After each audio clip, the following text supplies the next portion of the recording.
کو پہنچی خبر آمنہ کی، میرے گھر میں آؤ حضور آ گئے ہیں، حضور آ گئے ہیں، حضور آ گئے ہیں۔ سارے مل کے کہتے ہیں حضور آ گئے ہیں، حضور آ گئے ہیں۔ نہ چھپ چھپ کے بیٹھو ارے غم کے مارو،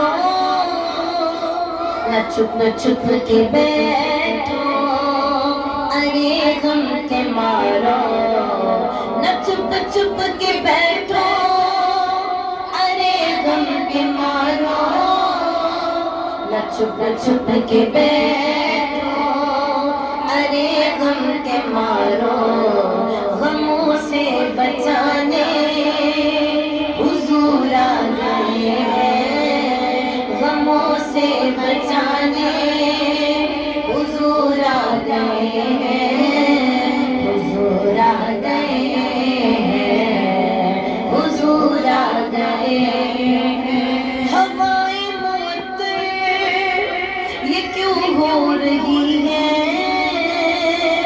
ہوائیں معطر یہ کیوں ہو رہی ہے، ہوائیں معطر یہ کیوں ہو رہی ہے، ہوائیں معطر یہ کیوں ہو رہی ہے۔ تو بولے دیوانے حضور آ گئے ہیں، تو بولے دیوانے حضور آ گئے ہیں، حضور آ گئے ہیں، حضور آ گئے ہیں، حضور آ گئے ہیں، حضور آ گئے ہیں۔ اب توجہ طلب بات ہے، نکیروں سے میں نے کہا اب تو جاؤ،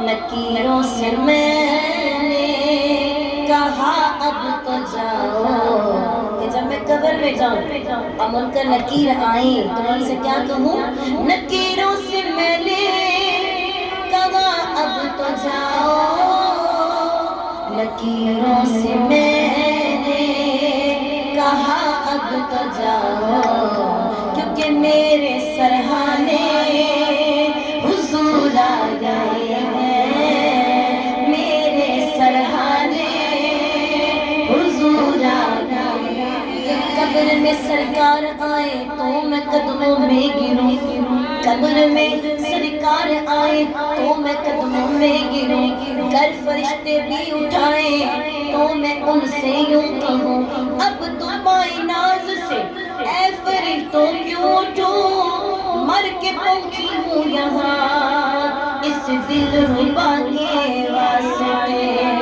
نکیروں سے میں نے کہا اب تو جاؤ، نکیروں سے میں نے کہا اب تو جاؤ، کیونکہ میرے سرہانے اللہ کرے سب کے سرہانے آ جائیں۔ دعا تو مانگ سکتے ہیں نا ہم لوگ، مرنا تو ہے ہی ہے تو بھی دعا مانگے نا، اللہ کرے ایسا شان سے جانا ہو ہمارا، مل کے بولے میرے سرہانے، میرے سرہانے حضور آ گئے ہیں، اب میرے سرہانے او دیکھو میرے سرہانے حضور آ گئے ہیں، حضور آ گئے ہیں، حضور آ گئے ہیں۔ اور بھی محبت والا شعر ہے، توجہ رکھیے گا، رکی اونٹنی تو یہ ایوب بولے، رکی اونٹنی تو یہ ایوب بولے، کب؟ جب حضور ہجرت فرما کے مدینے جا رہے تھے، کدھر جا رہے تھے؟ ہاں، آپ صلی اللہ علیہ وسلم، کافروں نے ظلم و ستم کی انتہا کر دی، کس لیے؟ وہ چاہتے تھے معاذاللہ ہم مسلمانوں کے نبی کو قتل کر دیں۔ جب انہوں نے ظلم و ستم کی انتہا کی نا تو میرے رب نے فرمایا حبیب مکہ چھوڑ کے مدینے آ جائے۔ کدھر آ جائے؟ بولے اللہ ہم سب کو لے جائے، دل تو سبھی کا چاہتا ہے نا جانے کو، تو کیا مدینے آ جائے۔ اب جب حضور مدینے آئے نا تو اہل مدینہ سبھی نے بڑا زور و شور سے حضور کا استقبال کیا، اور تمنا کیا تھی؟ آج حضور میرے گھر آئے، آج حضور میرے گھر آئے۔ اور میرے آقا کریم نے فرمایا میں اس کے گھر جاؤں گا جس کے گھر کے آگے جا کے میری سواری بیٹھ جائے گی، یہ میری اونٹنی بیٹھ جائے گی۔ اور اونٹنی کہاں بیٹھی؟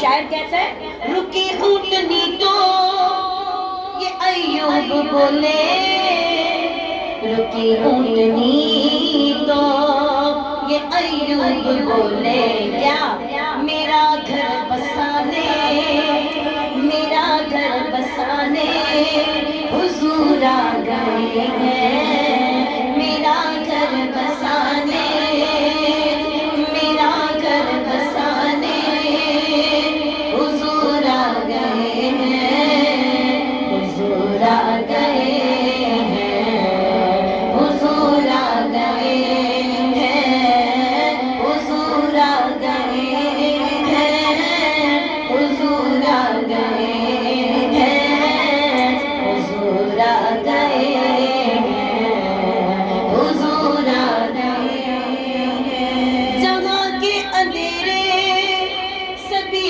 دور ہوں گے، جہاں کے اندھیرے سبھی دور ہوں گے، ضیا کو پھیلانے، ضیا کو پھیلانے حضور آ گئے ہیں، حضور آ گئے ہیں، حضور آ گئے ہیں۔ بڑی تشنگی سے کھڑے تھے فرشتے، بڑی تشنگی سے کھڑے تھے فرشتے، کہ جلوہ دکھانے، کہ جلوہ دکھانے حضور آ گئے ہیں، حضور آ گئے ہیں، حضور آ گئے ہیں، حضور آ گئے ہیں، حضور آ گئے ہیں، حضور آ گئے ہیں، حضور آ گئے۔ پھر ہم کیوں نہ کہیں مقدر جگانے حضور آ گئے ہیں۔ اور بے شک ہم بیٹیوں کا مقدر حضور کی وجہ سے جاتے ہیں۔ زمانہ جاہلیت میں جب بیٹیوں کو زندہ درگور کیا جا رہا تھا، کوئی قدر و قیمت نہیں تھی، لیکن مانیے ایک شخص نا حضور کے پاس آیا، توجہ رکھیے گا، اسلام قبول کرنے سے پہلے اس نے کہا حضور جب میں نے اسلام قبول نہیں کیا تھا، وہ کہتا ہے دو چیزیں آج بھی مجھے بڑا تڑپاتی ہیں، کیونکہ میں نے اب کلمہ پڑھ لیا ہے، چونکہ پہلے کلمہ نہیں پڑھا تھا، آج مسلمان ہو گیا ہوں تو اب ان چیزوں کا احساس ہوتا ہے۔ ایک چیز جب میں سوچتا ہوں تو میں ہنستا ہوں، اور ایک بات جب یاد آتی ہے تو میں روتا ہوں۔ آپ صلی اللہ علیہ وآلہ وسلم نے فرمایا بتاؤ، اور وہ آنے والا کوئی اور نہیں تھا، داہیہ کلبی تھا۔ کہا بتاؤ داہیہ کلبی ایسا کیا کیا؟ وہ کہنے لگا حضور میں سفر پہ جا رہا تھا اور میری بیوی حاملہ تھی، میں نے اپنی بیوی سے کہا اگر بیٹا پیدا ہوا تو پرورش کرنا، اور بیٹی پیدا ہوئی تو زندہ دفن کر دینا، کیونکہ عرب کے اندر جس گھر میں بیٹی پیدا ہوتی تھی معاذ اللہ اس گھر کو گالی دی جاتی تھی، اسے برا بھلا کہا جاتا تھا اس پاک کو۔ کہا بیٹا ہوا تو اس کی پرورش کرنا، اور اگر